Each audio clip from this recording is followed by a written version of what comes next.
بسم اللہ الرحمن الرحیم۔ سامعین السلام علیکم۔ دنیا میں ایک زندہ شخص کو عذاب قبر۔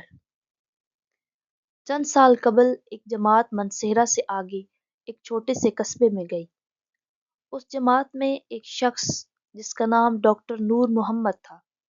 اس کا بیان ہے کہ مسجد سے باہر ادھر ادھر کافی لوگ فارغ بیٹھے تھے۔ ہم لوگ ان کے پاس گئے اور مسجد میں آنے کی دعوت دی تاکہ وہ تعلیم میں شریک ہو سکے۔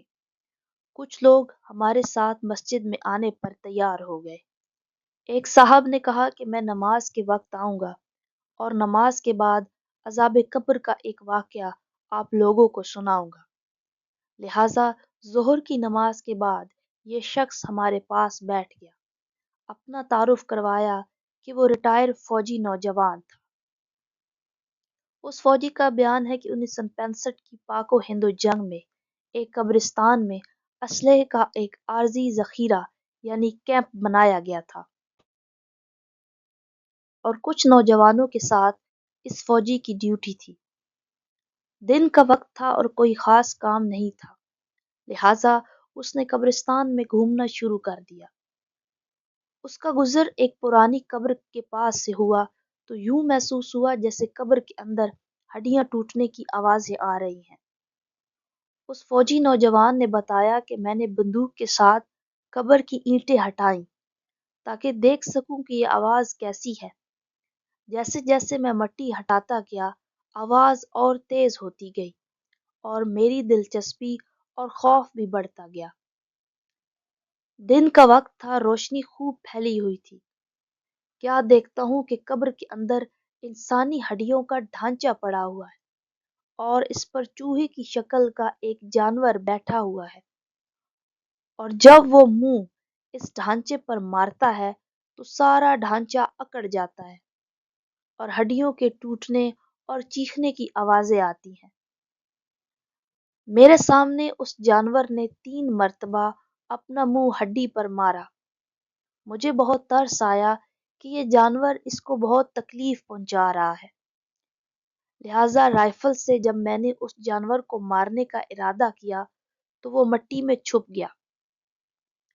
تھوڑی دیر کے بعد وہ جانور قبر سے نکل کر میری طرف لپکا۔ میرے اوپر ایسی دہشت سے سوار ہوا کہ میں اس سے مارنا بھول کر اپنی جان بچانے کی خاطر بھاگ کھڑا ہوا۔ کافی دور جانے کے بعد میں نے مڑ کر دیکھا کہ وہ جانور میرے پیچھے تیزی سے بھاگا آ رہا تھا۔ قریب ہی پانی کا ایک گڑھا تھا۔ اس جانور سے بچنے کے لیے میں نے اس جوڑ یعنی گڑھے میں داخل ہو گیا۔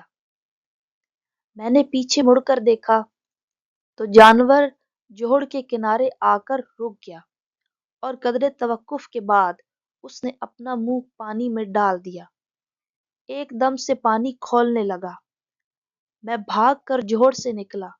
میری ٹانگیں جل رہی تھیں، ساری جلد سرخ ہو چکی تھی اور آبلے جلے ہوئے پانی والے پھوڑے بھی پڑ چکے تھے۔ درد کی شدت سے میرا چلنا محال تھا۔ میں نے اپنے ساتھیوں کو آواز دی تو جب میں نے پیچھے مڑ کر دیکھا تو کچھ نہ تھا بلکہ وہ جانور ہی غائب ہو چکا تھا۔ لہٰذا مجھے ایبٹ آباد کے ہسپتال میں داخل کروا دیا گیا اور پھر وہاں سے راولپنڈی کے بڑے فوجی ہسپتال میں منتقل کر دیا گیا۔ میری ٹانگوں کا گوشت گلنا شروع ہو گیا اور ہر وقت بدبودار پیپ اور خون رستا رہتا ہے۔ کسی علاج سے افاقہ نہیں ہوا۔ مجھے علاج کے لیے امریکہ بھجوایا گیا مگر مرض بڑھتا گیا۔ جیسے جیسے دوا لگائی تو گوشت جاتا رہا۔ اس وقت دونوں ٹانگوں کی طرف ہڈیاں بچ گئی ہیں۔ گوشت آہستہ آہستہ گل کر علیحدہ ہوتا جا رہا ہے اور ہر وقت مردے سی بو آتی رہتی ہے۔ پھر اس شخص نے ہمیں اپنی دونوں ٹانگیں دکھائیں جن پر پٹیاں بندھی ہوئی تھی۔ اللہ معاف فرمائے۔ اللہ تعالیٰ ہمیں قبر اور جہنم کے عذاب سے محفوظ رکھے۔ بے شک بعض دفعہ اللہ تعالیٰ لوگوں کی عبرت کے لیے دنیا میں ہی اپنے عذاب کا مشاہدہ کروا دیتے ہیں، جیسا کہ اس واقعے میں بھی آپ نے ملاحظہ فرمایا۔ اللہ تعالیٰ ہمیں اعمال صالحہ میں لگنے کی توفیق عطا فرمائے، آمین۔